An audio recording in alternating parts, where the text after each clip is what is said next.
যে ব্যবসার মধ্যে দুইটা বস্তু আছে। কয়টা বস্তু ভাই? কথা বলতে হবে। কয়টা বস্তু আছে? লস অ্যান্ড প্রফিট, দুইটা বস্তু আছে, লাভ এবং লোকসান। তো আল্লাহ সুবহানাহু ওয়া তাআলা বলতেছেন যে তোমার ব্যবসার মধ্যে দুইটা বস্তু আছে, লাভ এবং লোকসান, কিন্তু আমার সঙ্গে যে ব্যবসাটা তোমরা করবা সেই ব্যবসাটার মধ্যে লস হওয়ার কোনো সম্ভাবনা নাই, এটা শুধু লাভেই লাভ। সুবহানাল্লাহ। আমরা মনে করি আল্লাহর উপর ঈমান আনলেই শুধু মুসলমান, আল্লাহর উপর ঈমান আনলেই শুধু মুসলমান না। এই তুমিনুনা বিল্লাহ, আল্লাহর উপর ঈমান আনার পরে এই ঈমানওয়ালা ব্যক্তির মধ্যে চারটা কোয়ালিটি হবে। কয়টা কোয়ালিটি ভাই? চারটা কোয়ালিটি হবে। এই চারটা কোয়ালিটি যার মধ্যে থাকবে সেই ব্যক্তিকে, সেই ঈমানওয়ালাকে, ঈমান আনার পরে চারটা কোয়ালিটি যেই ব্যক্তির ভিতরে থাকবে সেই ব্যক্তিকে আল্লাহ পাক জান্নাতের দাওয়াত দিয়েছেন, তাদখুলুল জান্নাত দারাস সালাম। সুবহানাল্লাহ। আর এই চারটা কোয়ালিটি যদি না থাকে কপালে জান্নাত জুটবে না। এখন আমাদের মধ্যে কি এই চারটা কোয়ালিটি আছে কি না চিন্তা করার দরকার আছে কিনা ভাই? পেরেশানি হওয়া দরকার আছে কিনা? কেমন পেরেশানি হওয়া দরকার একটু উদাহরণ দেননি। কেমন পেরেশানি? যেমন এনআরসির ফর্ম ফিল আপ করবার জন্য আমরা পেরেশানি আসলাম, ঠিক কিনা? এই যে কথা কয় না, ঠিক কিনা?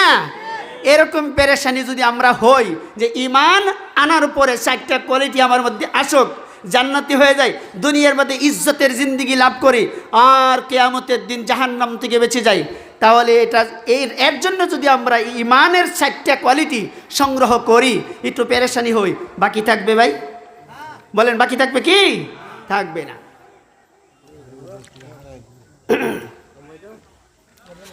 আমার ভাইরা,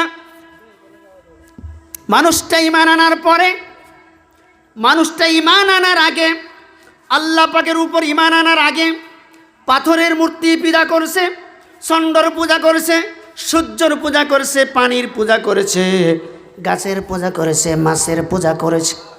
মানুষটা যখন আল্লাহ রাব্বুল আলামিনের উপর ঈমান আনলো, আল্লাহ রাব্বুল আলামিন এই মানুষটাকে, ঈমানওয়ালাকে তাওহীদ বুঝাতে চান, শিরিক থেকে তাকে বাঁচাতে চান।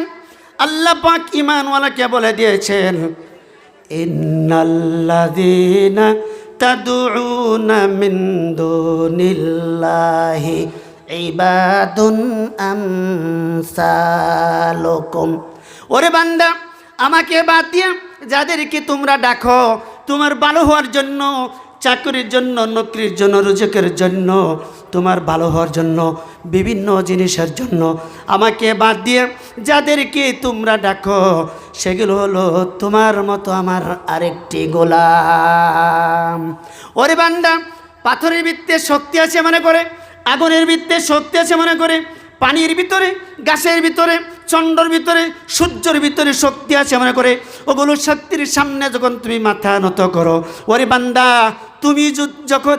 তুমি যেরকম আমার গোলাম, এগুলো হইল আমারই গোলাম, তুমি আমার গোলাম হয়ে আরেক গোলামের কাছে হাত পেতেছ, এই গোলামে তোমার জীবনের কোন আশা পূরণ করে দিতে পারবে না। পারবে কি? পারবে? আশা পূরণ করেনেওয়ালা কে?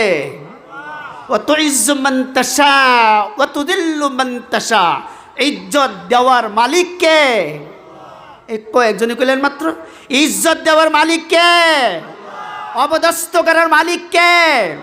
বাদশা বানানির মালিক কে? ফকির বানানির মালিক কে?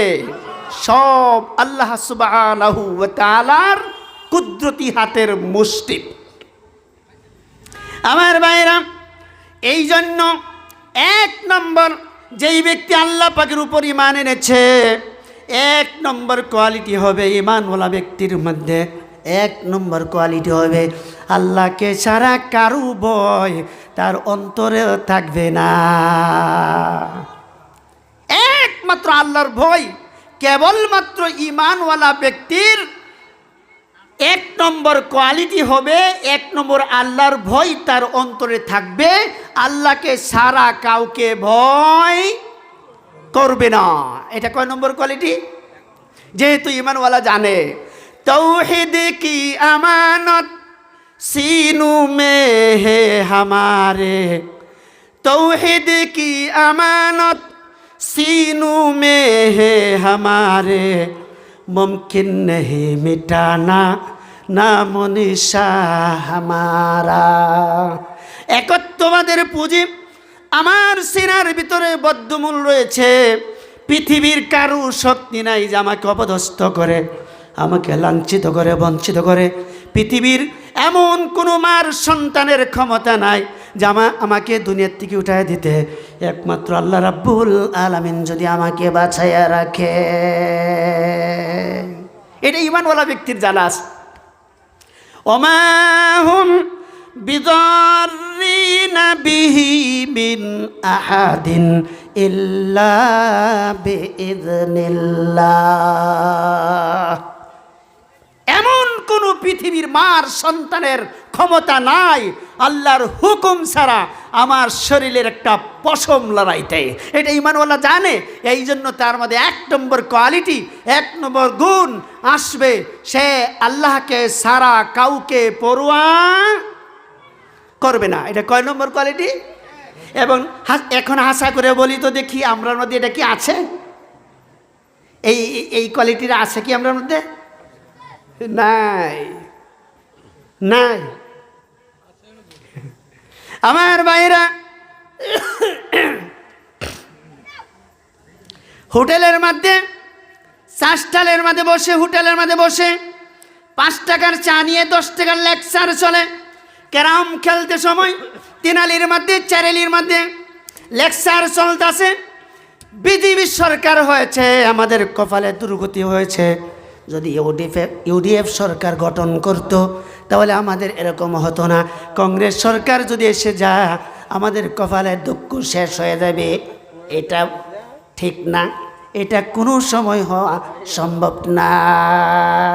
বিজেপি সরকার আসছে, এই জন্য আমাদের এই কপালে এই দুঃখ। এটা কি হাসা কথা না? মিথ্যা। এটা কি ভাই? মিথ্যা। মা আসাবাকুম মিন মুসিবাতিন ফাবিমা কাসাবাত আইদিকুম। মুসিবত যে তোমাদের উপর আসে, এটা তোমাদের নিজের 2 হাতের কামাই করা মুসিবত। তুমি যা কামাই করো আকাশ থেকে সেই মুসিবতটা তোমাদের উপর এসে যায়। আল্লাহকে যদি ভয় করতাম তাহলে এত বড় সমাজের ভিতরে এত 15 দিন 20 দিন আগের থেকে জলসার আলোচনা হয়েছে, ক্যানভাস করা হয়েছে, পোস্টার চাপানো হয়েছে, তাহলে বাজারও কেন মানুষ, এখানে কেন খালি? ঠিক কিনা?